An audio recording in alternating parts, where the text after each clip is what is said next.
喺我身邊嘅係今場賽事嘅 MVP 古正堅。對於今次攞到呢一個嘅冠軍，有冇啲咩感想呢？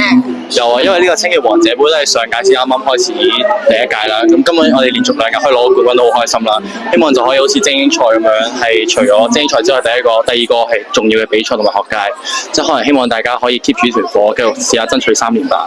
覺得今次呢個決賽嘅致勝關鍵係啲乜嘢？致勝關鍵可能係去到第5局，大家去後面真係好攰，但係大家都係 keep 住同一個信念，係一定要贏，即係可能要 keep 住個優勢贏，唔可以輸咗呢個比賽。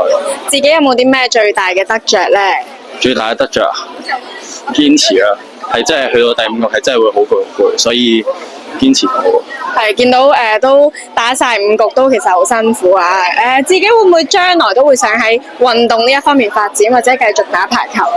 會啊！我哋下年球隊好好地咁啱可以上到甲1啦，咁下年就可以繼續喺甲1呢個場上打啦。希望可以繼續 keep 住喺場上最大呢個舞台度打。再一次恭喜晒你，唔該晒。